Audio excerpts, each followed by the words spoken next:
right. Good morning, everybody. Today is Monday, September 18th, 2017.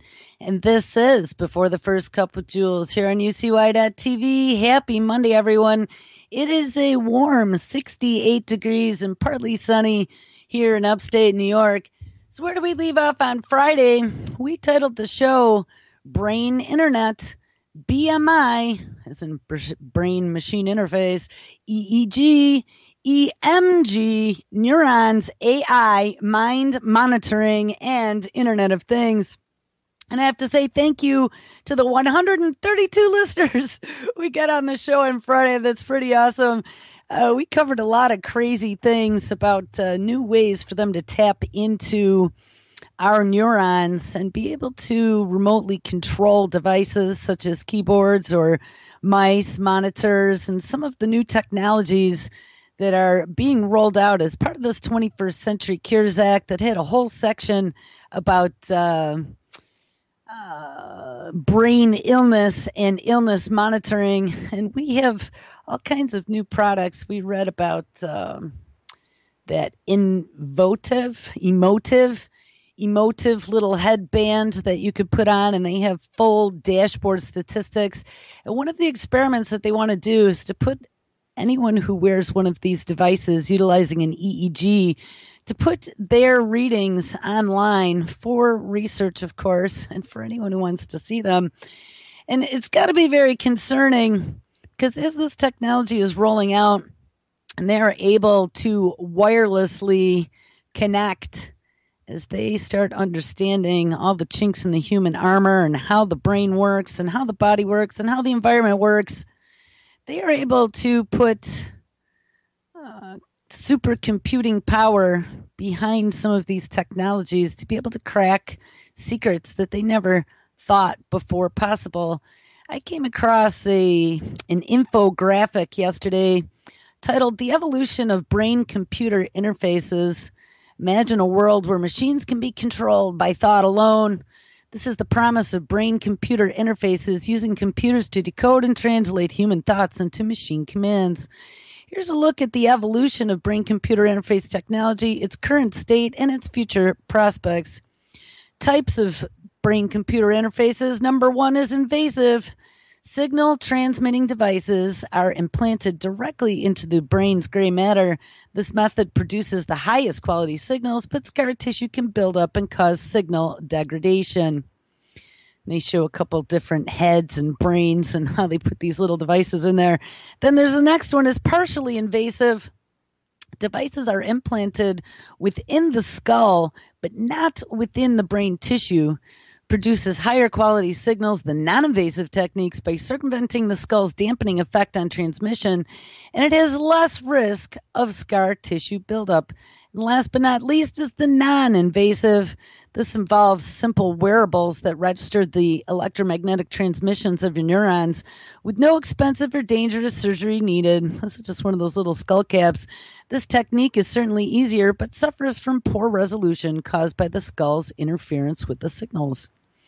So a short history of brain-computer interfaces. 1924, a German neuroscientist, Hans Berger, discovered neural electrical activity using an electroencephalograph, which is an EEG. 1970, our best friends, the Defense Advanced Research Project Agency, more affectionately known as DARPA, begins to explore the potential of brain-computer interface applications of EEG technology. 1998, the very first brain implant produces high-quality signals. 2005, a monkey brain is successfully used to control a robotic arm. And then 2014, and we covered this on the show, direct brain-to-brain communication achieved by transmitting EEG signals over the internet. Types of non-invasive brain-computer interfaces. Number one is eye movement and pupil oscillation.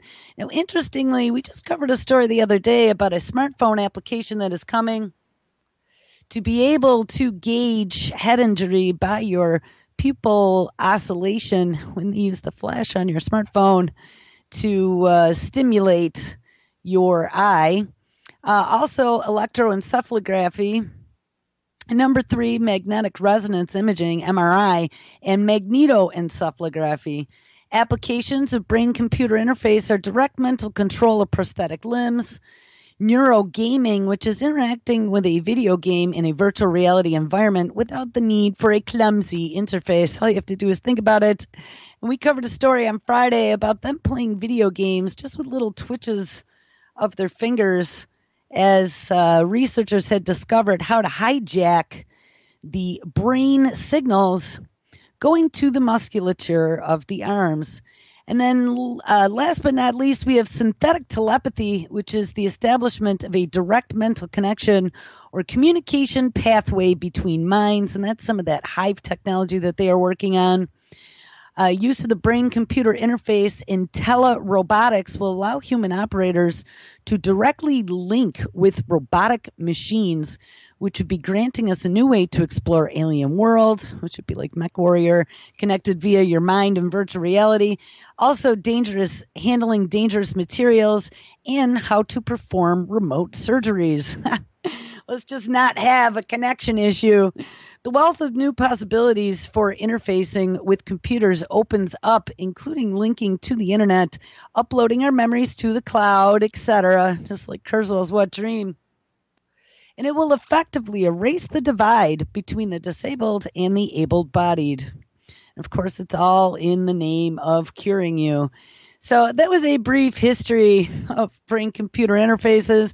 We found out on Friday that good old Georgie Porgy Church, the one who is leading the charge on CRISPR, who's also involved with the Weiss Institute for Biologically Inspired Engineering at Harvard University, is a consortium between Harvard and MIT, announced a cross-institutional consortium back in January of 2016 to map the brain's neural circuits with unprecedented fidelity. And this is his new method called FISSAQ, fluorescent in situ sequencing, to be able to pretty much barcode each of the neurons in the human brain and build a map as to how it all works. The consortium will leverage the Weiss Institute's FISSAQ method to push forward neuronal connectomics, which is the science of identifying the neuronal cells that work together to bring about specific brain functions. Yeah, we also have another group, and this is the Argonne labs, supercomputing labs. Supercomputing is allowing us to map the brain function at the deepest level. A pair of researchers from the U.S. Department of Energy's Argonne labs wants to map all the neurons and connections in the human brain. To make this happen, they are enlisting the help of advanced supercomputers.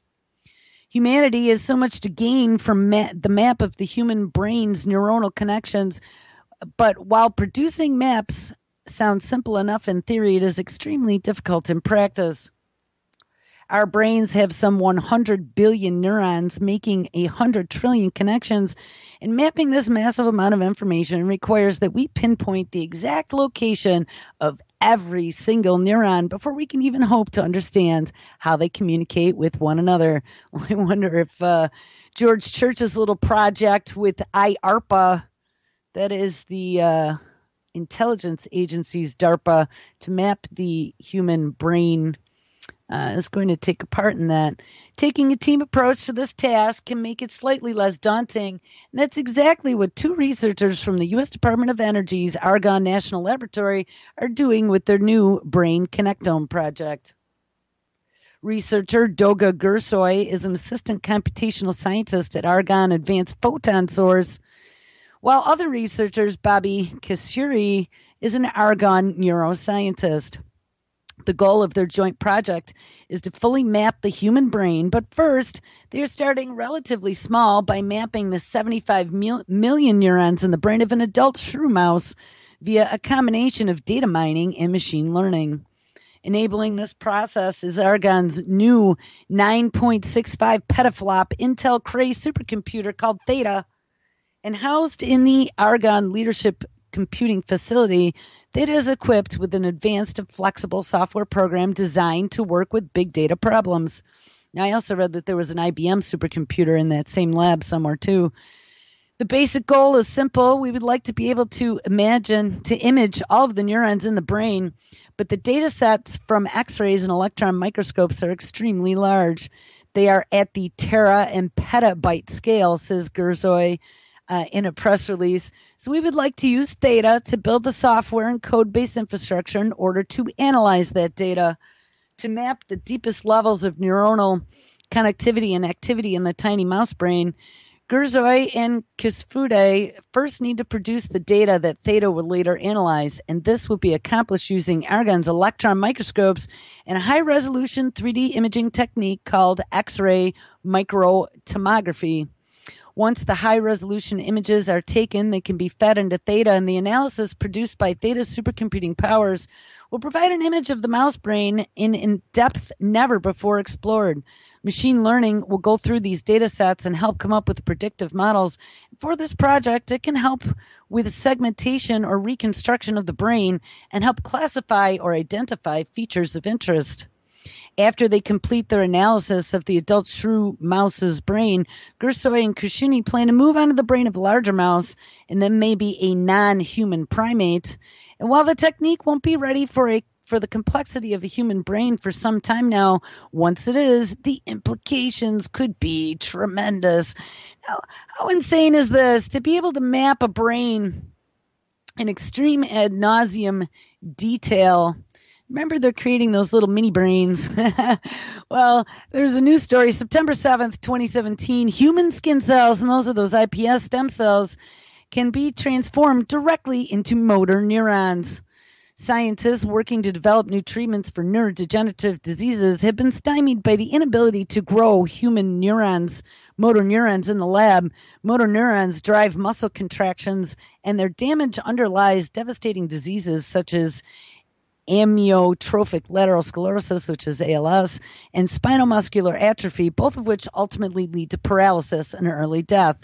In new research, scientists at the University School of Medicine in Washington, the Washington University School of Medicine in St. Louis, had converted skin cells from healthy adults directly into motor neurons without going through a stem cell stage. It's a little bit different.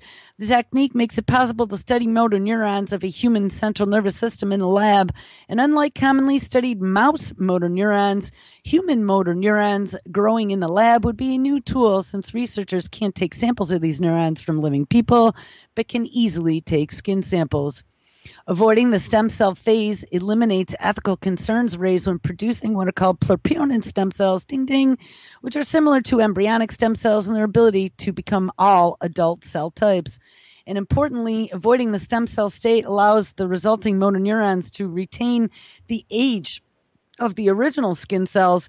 Therefore, the age of the patient, maintaining the chronological age of these cells, is vital when studying neurodegenerative diseases that develop in people at different ages and worsen over decades. Going back through a pluripotent stem cell phase is a bit like demolishing a house and building a new one from the ground up. What we are doing is more like renovation. We change the interior, but we leave the original structure, which retains the characteristics of the aging adult neurons that we want to study. Well, guys, all the study of neurons and neural activity is not going to end up good for you and me, though it may cure some future diseases. It also gives them all of the secrets that make you, you, and me, and allows them to manipulate different behaviors of the brain and different functionality. I was just reading something the other day about them wanting to make it like a remote control. And this is out of Photonics Media, photonics.com, making the connections, optics, neural activity, and behavior. Fiber photometry, and fluorescence microscopy bolster optogenetics research into how the brain works. So we've talked about optogenetics before. There's a lot of military technology and research going into that as well. An international army of neuroscientists, DING, is trying to better understand the inner workings of the brain by exploring the correlations between neural activity and behavior of freely moving or partially restrained lab animals. The best method for neural activity control activation or silencing of opsin expression neurons is optogenetics. And the prevalent optics-based methods for monitoring the neural activity of fluorophosphorescence-labeled neurons are fiber photometry and head-mounted fluorescence microscopy.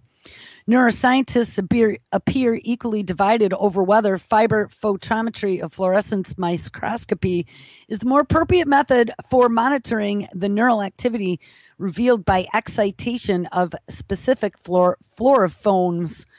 But there is no such division regarding optogenetics and control over neural activity by light and optics.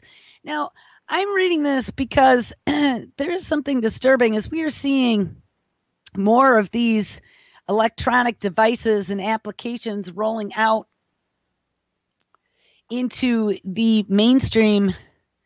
And we remember years ago them talking about being able to use cycles per second in the 60 hertz range, like from different displays that we look at now, to be able to do flashes of light. And you read about the science of optogenetics, and now that we have fiber optic high definition connections to everything, soon to be with all and 5G and the Internet of Things, you have to really wonder, as this research is continuing, they are finding ways to flip neurons on and off using flashes of LED fiber optic light. And we have all these new LED devices, LED screens, high definition. It's just got to make you wonder where this is going to lead in the future. Remember, your eyes are connected directly to the brain through the optic nerve. Optogenetics uses light to activate or silence cells labeled with genetically encoded light-sensitive proteins or opsins that are coupled to an ion channel. And when the light-gated ion channel absorbs the light of a specific wavelength range, it changes its configuration and it lets ions flow into the cell, modulating its activity, ding ding. By expressing opsins in a specific population of cells, these cells can become responsive to light signals and can be controlled with light. The most popular opsins are channel rhodopsin 2 or CHR2 and heliorhodopsin 3 or NPHR 3.0. And when blue light, which is anywhere from 450 to 473 nanometers, activates the CHR2, a non-specific station permeable channel opens and the depolarization of the cell occurs. Guys, this is using light in a specific wavelength, blue light, 450 to 473 nanometers. And I'd be very interested if that's the same frequency of blue light that comes from our devices. Activates a certain opsin protein or whatever it is in the brain. It makes a change to some of your brain cells. The light-gated chloride pump NPHR 3.0 is activated by yellow light at 595 nanometers, and it allows chloride ions to enter the cell, causing a hyperpolarization of the neuron or its silencing.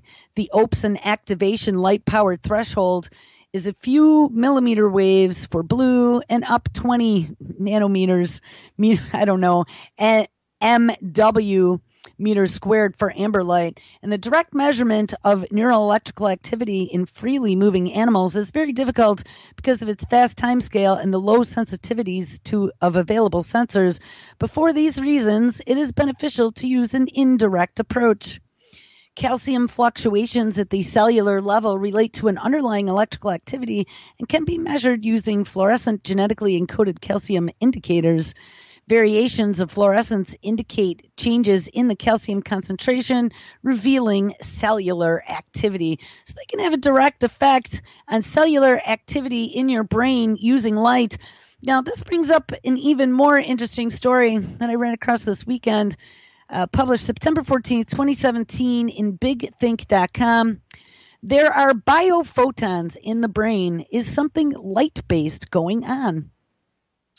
Over the last 100 years, scientists have realized, first in rats, that neurons in mammalian brains were capable of producing photons, or biophotons, as they call them. The photons appear, though faintly, when visible within the visible spectrum, running from a near infrared through violet between the 200 and 1300 nanometer scale. The question is why? Well, in biology, of course, why is an iffy question that presupposes intent, that is, of some conscious designer at work. In fact, many traits just are due to random mutation and have simply never been selected out. It's unknown so far if biophotons just are, but scientists have some exciting suspicions, and a recently published paper asked a tantalizing question. Are there optical communication channels in the brain? And if the answer is yes, then what is being communicated? The very notion opens the conversation to a whole other level of operation in the brain that could be a previously undiscovered entangled quantum level. Ding, ding, ding, ding. The team wanted to know whether or not there existed an infrastructure over which light could travel from one place to another in the brain across the distances required, focusing on myelinated axons. Axons are the fiber that carry the neuron's electrical signal outward, and myelinated axons are covered in myelin, which is a fatty substance that electrically insulates the axon. They modeled such axons doing computations on how light would behave as the fiber bent, lost, or gained thickness in their biophoton, absorbing myelin coating, or how they would behave when crossing each other. The team concluded that the light conduction across myelinated axons is feasible. The axons could pass between 46 and 96% of the light that they received over a distance of 2 millimeters, which is the average length of a human brain axon. But the percentage depending on bending, sheath thickness, etc. And they also worked out that though rat brains can pass just one biophoton per neuron a minute, human brains with many more neurons could convey more than 1 billion biophotons per second. Now think about that one. Altogether, the researchers conclude that this mechanism appears to be sufficient to facilitate transmissions of large numbers of bits of information or even allow the creation of a large amount of quantum entanglement. So there's what could act as an entire network for light-based communications in place, but we don't know what, if anything, it is doing. Well, come on, now you have to believe that something like this didn't just happen by accident. And as we discover back a few weeks ago, we read a story about the photon. The photon can live forever. And as we look, what's micro is macro, and what is out in space is exactly the chemical elements that make up what we are here on Earth. It has to make you wonder if it isn't just one big ecosystem, and if we aren't just red corpuscles in some larger living organism. It's a pretty interesting thought. Maybe we are just light that somehow has become matter through resonance and frequency, and someday we'll just go back to little photons that float around the universe and look for a new home. I don't know, guys.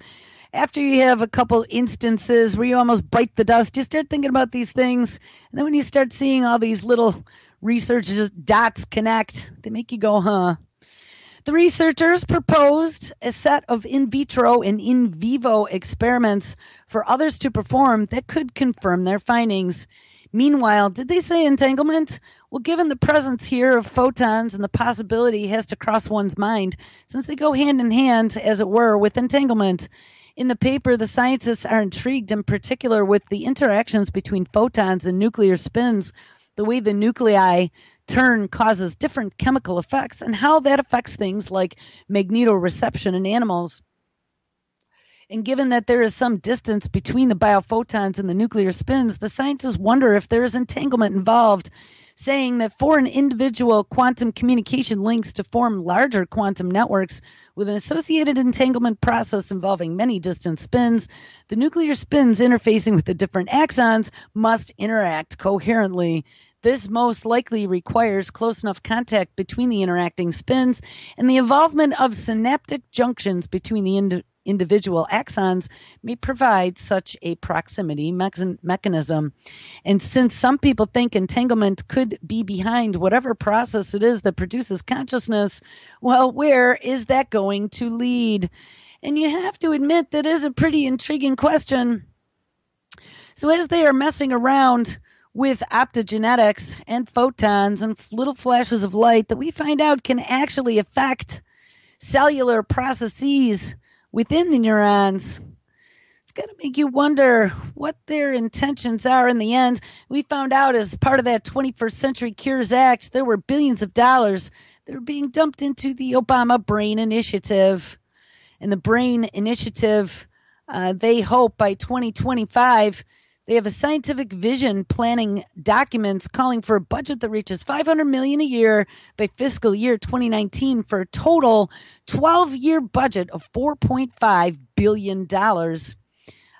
Although future budgets are quite uncertain, the National Institute of Health anticipates awarding $195 million for fiscal 2017, which includes projects that investigate brain cell types, tools for cells and circuits, technologies for neural recording and modulation. Ding, ding, ding. That's what that Emotiv was doing and putting it in a dashboard. Also, the understanding of neural circuits. Now, speaking about this, I came across a company this morning.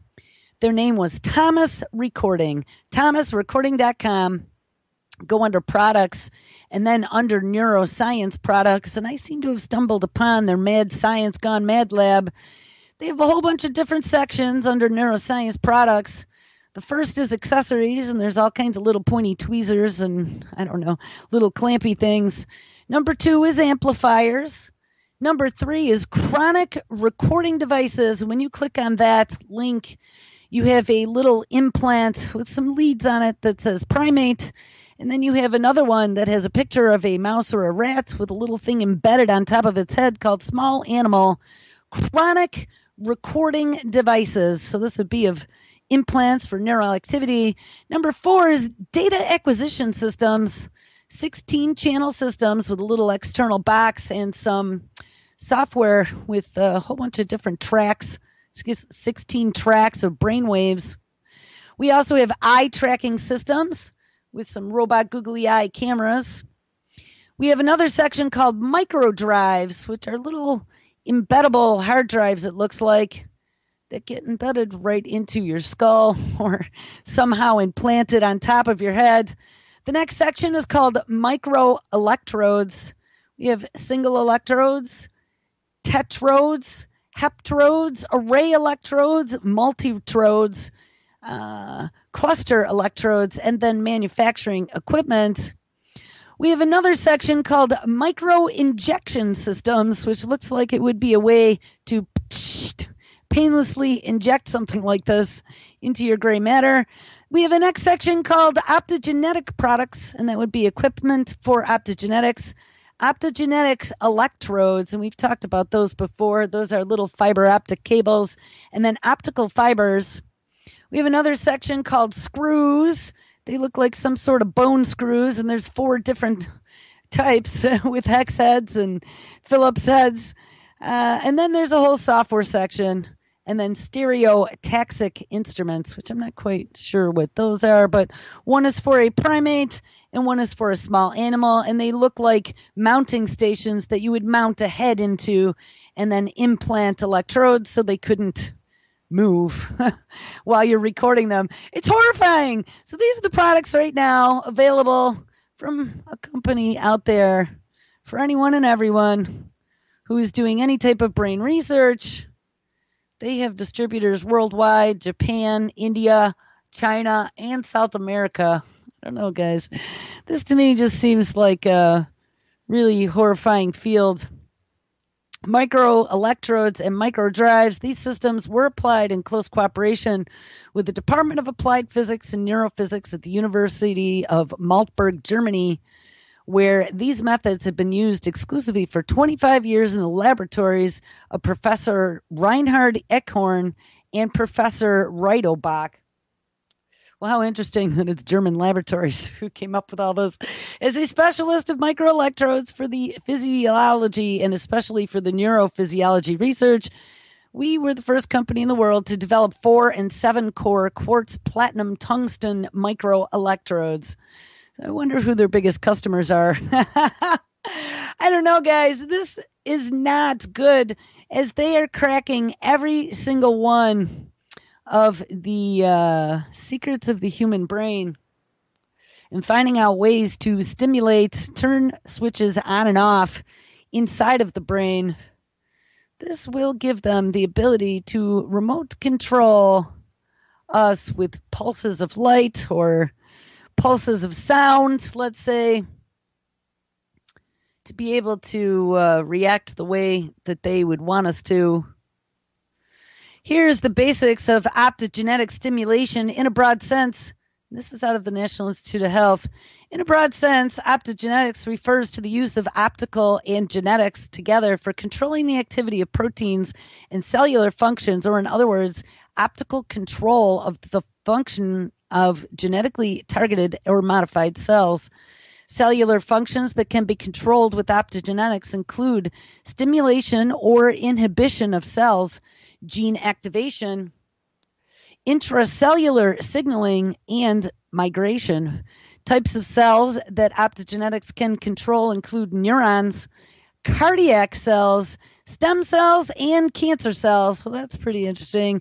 However, so you could turn cancer cells, cardiac cells, neuronal cells, and stem cells on and off just with little flashes of light. However, since the focus of this review is on optics, let's focus on controlling a particular function such as stimulation or inhibition of neuronal cells. Non-specific stimulation or inhibition of defined groups of neurons in brains or peripheral nervous systems by conventional electrical or other non-optical methods has been a major hindrance for applications of stimulation strategies for therapeutic purposes. Of course it is.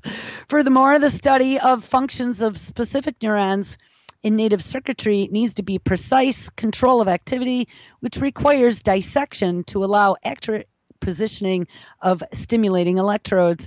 Thus, it has been inherently difficult to perform non-optical, i.e. electrical and magnetic, cell-specific stimulation in live animals.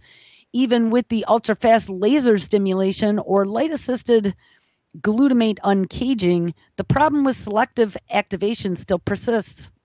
And emerging methods that combine optics and genetics have scientists speculating about the possibilities of realizing a remote control switch into the brain. Ding, ding, ding. This is National Institute of Health, people.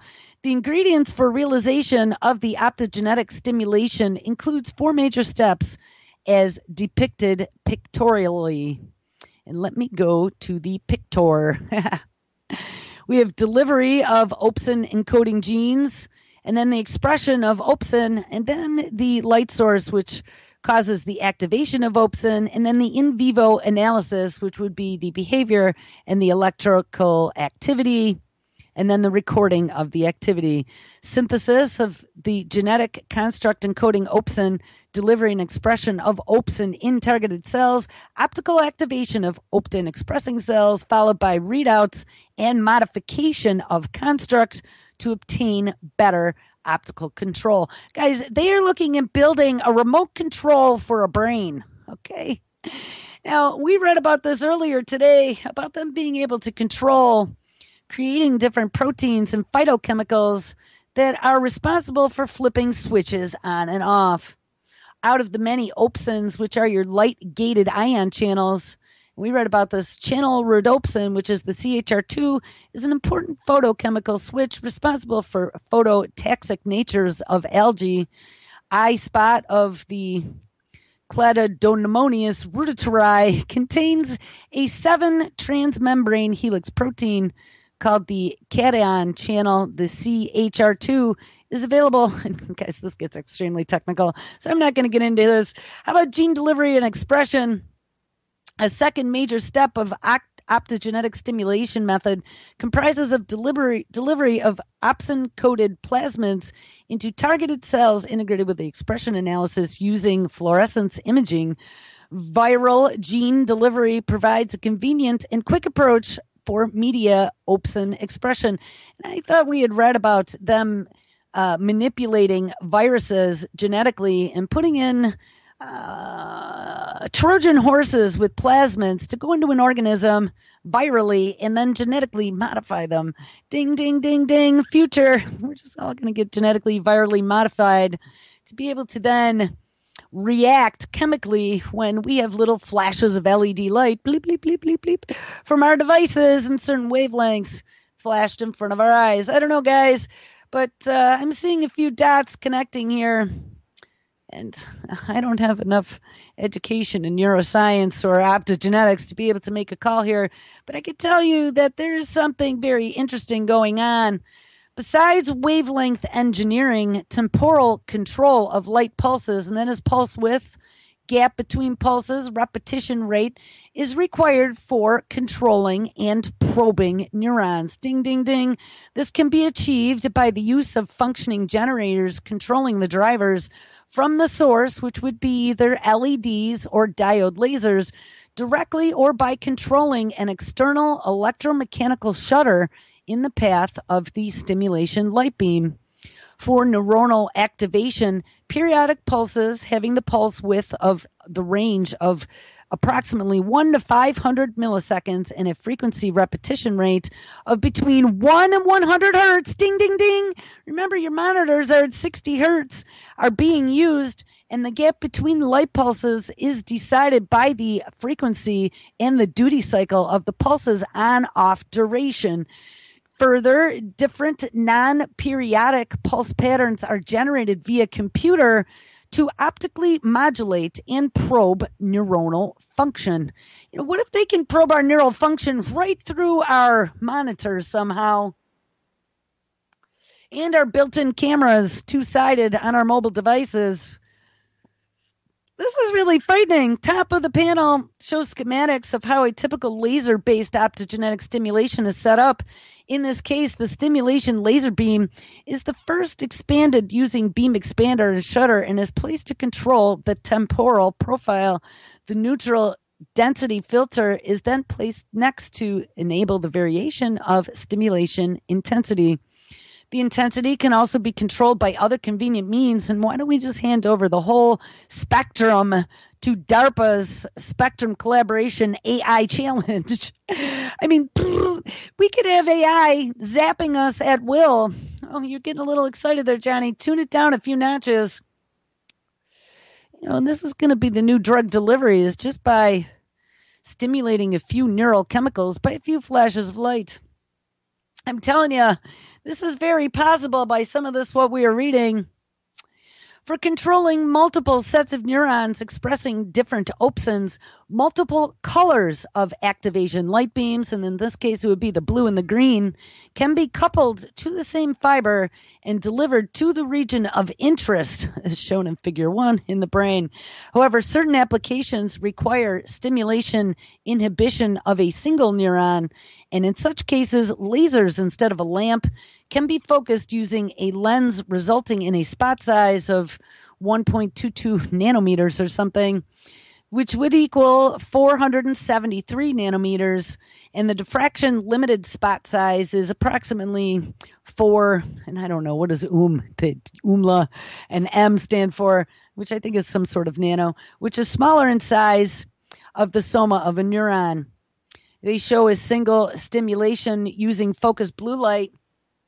And while focused visible laser beams are very well suited for spatially localized optogenetic activation of cells in 2D transverse planes, the out-of-focus visible light is sufficient to stimulate other opsin-sensitized cells while reducing the axial resolution. And I don't know, this is so technical. But guys, we read some of the key points. The gold standard of neural electrophysiological recordings has been and still is the electrode-based recording to measure intracellular current or generation inhibition of action potential by light activation. Patch clamp recordings in a voltage clamp or a current clamp mode are generally carried out in vitro, though it can be carried out in vivo as well. Patch clamps work by applying light suction to a cell membrane via a glass or quartz pipette containing a single conductive electrode. The applied suction creates a high-resistance seal between the membrane and the pipette, sometimes referred to as a gigaseal, due to the resistance of the seal often being ordered on the order of a gigaohm. The high-resistance seal allows for extremely small currents to be measured by the electrode and amplifier equipment, and the typical electrophysiology setup is shown in the top panel of Figure 3. Both upright and inverted microscope platforms can be used for patch clamp recording. So I don't know, maybe they have to do it at a microscopic level. Further, to detect simulation inhibition of neurons by optogenetic activation in vitro and in vivo, single metallic, i.e. tungsten electrodes, as well as an array containing multiple electrodes is used.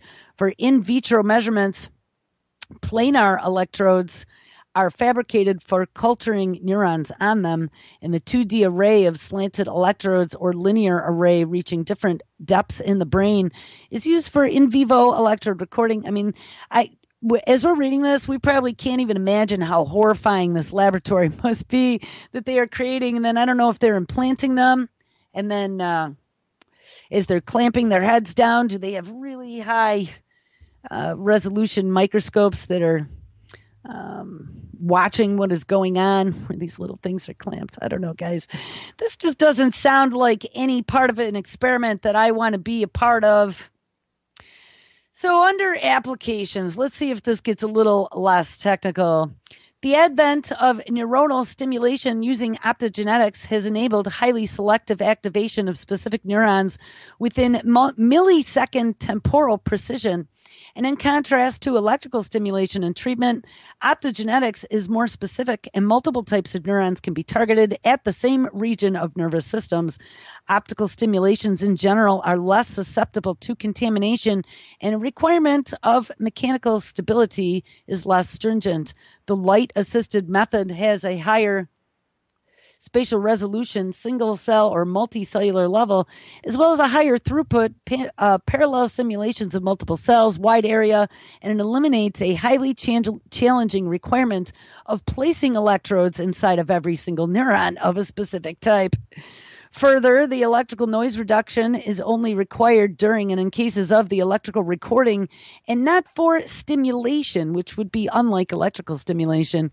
Selective activation and silencing of neurons by millisecond light pulses has been demonstrated in a cellular culture, brain slices, as well as in small animals sensitized with opsins. These light-sensitive opsins require very low-intensity illumination and can be delivered even from a light-emitting diode, LED. Thus, optogenetics is emerging as a valuable experimental tool since we can all be zapped with LEDs, and a promising approach for intervening variety of disorders such as blindness, drug addiction, conditioned fear, epilepsy, pain, and Parkinson's disease in animal models. Here, due to limitation of space, only one application, and that is vision restoration, will be described to depict one of the uses of optics in various ways. So they can zap you for drug addiction or for conditioning fear in some sort of mammal. It makes you wonder. And here's one more thing. This is a story that came out just a few days ago, today actually, this morning. Light has now been stored as sound for the very first time. For the very first time ever, scientists have stored light-based information as sound waves on a computer chip, something the researchers compare to capturing lightning as thunder. Now, we knew this was all connected. Everything is in waves and frequencies, and if you have a light wave, you have a sound wave, and if you can somehow find ways to translate one into the other, zingo! If you use things such as cymatics, you can then translate them into a shape. It's pretty interesting how it all connects. And then there's all kinds of geometry that comes out of that is riddled with mathematics. It is all math. While that might sound a little strange, this conversation is critical if we ever want to shift from our current inefficient electronic computers to light-based computers that move at the speed of light. The light-based or photonic computers have the potential to run at least 20 times faster than your laptop, not to mention the fact that they won't produce heat or suck up energy like our existing devices. This is because they, in theory, would process data in the form of photons instead of electrons, just like they had discovered our brains are maybe even doing as well.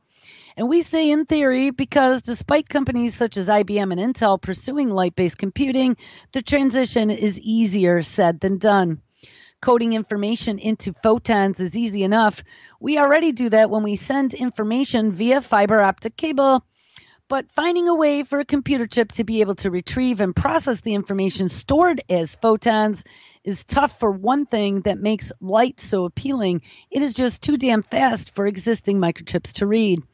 That is why light-based information that flies across internet cables is currently converted into slow electrons, but a better alternative would be to slow down the light and convert it into sound.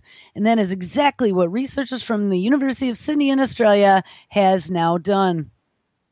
This means that computers could have benefits of data delivered by light speeds, no heat caused by electronic resistance, and no interference from electromagnetic radiation, but it would also be able to slow that data down enough so that computer chips could do something useful with it. For light-based computers to become a commercial reality, photonic data on the chip needs to be slowed down so that they can be processed, routed, stored, and accessed, says one of the researchers of the team. What's even more interesting is if you think back to the beginning phone networks, everything was switched and directed by tone. Do, do, do, do, do. Every time you heard one of those notes, they actually were flipping open a switch and routing your data to go a different direction. I come across a story that I want to find here really quick that sort of looked at some of the energies of the universe. Let's find out where I was. We can write memories with optogenetics. Where did I just go? Okay, hold on. This is where I always run into troubles because we have so many things. So now we've been able to map sound, light to sound. The basis of the universe, this was out of Big Think, August 27, 2017. The basis of the universe may not be energy or matter at all, but maybe it is actually information. Now let's think about this just for a second. Because if we find out that a lot of the universe is made up of light and different waves and particles, who's to say that those aren't creating some sort of wave that then could be converted to a sound or a frequency that could be then flipped to light? I don't know, guys. Just saying, there's a big question mark here as to some of these secrets that they are unlocking. There are a lot of theories on what the basis of the universe is, and some physicists say it is subatomic particles. Others believe it is energy or even space-time. But one of the more radical theories suggests that information is the most basic element of the cosmos. Although this line of thinking emanates from mid-20th century, it seems to be enjoying a bit of a renaissance among a sliver of prominent scientists today.